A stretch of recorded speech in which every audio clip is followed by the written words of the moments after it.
बहू, तुम दिन रात भैंस की तरह फैलती जा रही हो। किशोर जी शहर में रहते थे। उनके एक बेटी और एक बेटा था। बेटे के नाम अनिल और बेटी का नाम लीला था। उम्र होने पर पहले बेटी की और बाद में बेटे की शादी करवाई। बहू का नाम सीमा था। शादी के 2-3 सालों में ही सीमा का वजन काफ़ी बढ़ गया था और वो पहले से दुगनी मोटी दिखने लगी थी। इस मोटापे की वजह से सीमा को कई लोगों के ताने सुनने पड़ते थे। पड़ोसी भी उसे मोटी भैंस कहने में हिचकिचाते नहीं थे। कितनी मोटी हो गई है, कैसे दिन पर दिन फैलती जा रही है। देखो, जरा भी शर्म नहीं आती। पति बेचारा सूखा जा रहा है। ये देखो, खा खा कर कैसे मोटी हो रही है। कुछ इस तरह की बातें अक्सर सीमा के कानों पर पड़ जाती थी। स्वभाव से हंसमुख सीमा इन बातों को इग्नोर भी कर देती, लेकिन उससे ज़्यादा दुख तब होता था जब उसकी खुद की सास और ननद उसको मोटापे के लिए उसे दोषी ठहराते और भला बुरा कहती। अनिल शरीर से काफ़ी दुबला पतला था। शादी के बाद भी उसके शरीर में रत्ती भर का फर्क नहीं आया था। हालांकि सीमा मोटी होती जा रही थी, उसमें उसका कोई भी दोष नहीं था, बल्कि सीमा तो अनिल से भी कम खाना खाती और दिन भर घर के सारे काम करती रहती। अपने मोटापे की वजह से चाहे किसी काम में कितनी भी दिक्कत हो, सीमा उस काम को कभी अधूरा नहीं छोड़ती थी। उसने घरेलू नुस्खे और कई तरह के उपाय करके अपना मोटापा कम करने की कोशिश की थी, लेकिन शायद उसके शरीर के हार्मोन्स ही थे जो उसे मोटा बनाए रखे थे। अनिल को उसके मोटापे से कोई हरकत नहीं। वो तो बेचारा अपने बिजनेस को संभालने में व्यस्त रहता था।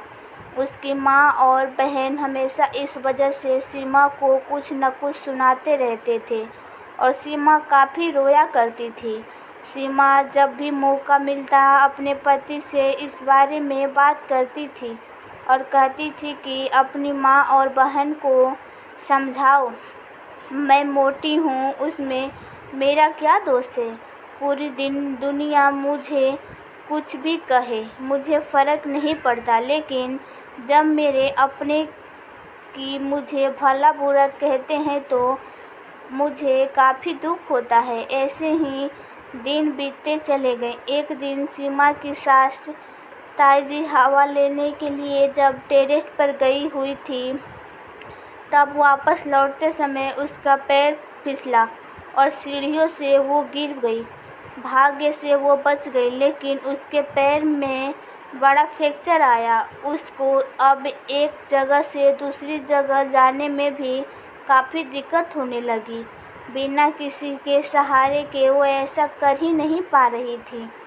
जिस बहू को वो रोज़ाना ताना मारती थी, आज वो बहू उसका हर काम कर रही थी और उन्हें एक जगह से दूसरी जगह ले जा रही थी। उसका खुद का वज़न भी 75 किलो था, जो उनके बेटे अनिल के लिए भी उठा पाना संभव नहीं था। हमको विचार आया कि बहू शरीर से भरी पूरी नहीं होती तो आज उनका क्या होता है। सीमा की सास को सीमा के साथ किए हुए अपने करे बुरे बर्ताव के लिए पछतावा होने लगा। उन्होंने एक दिन मौका देखकर इस बात के लिए सीमा से हाथ जोड़कर माफ़ी भी मांगी। सीमा ने कहा, अरे मालिक, आप माफ़ी क्यों मांग रही हो।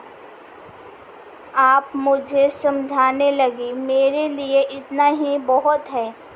उस दिन के बाद सीमा के हाथ में कभी भी सीमा के सास ने कभी भी उसे उसकी मोटापे की वजह से एक शब्द भी नहीं बोली, बल्कि तो उन लोगों से लड़ जाती थी जो सीमा को मोटी कहकर उनकी बुराई करते थे।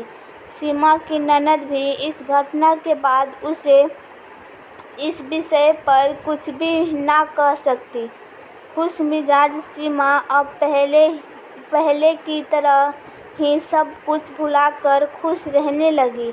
दोस्तों, हमारे समाज में, हमारे आसपास आपको ऐसे कई लोग मिल जाएंगे जो दूसरों को अनेक शरीर की बनावट के हिसाब से गलत नाम देते हैं या उन्हें नीचा समझते हैं।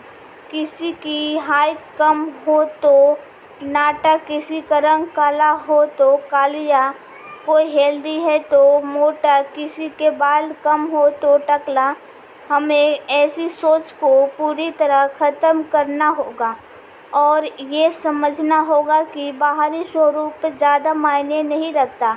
मायने रखता है भीतरी खूबसूरती, स्वभाव और विचार।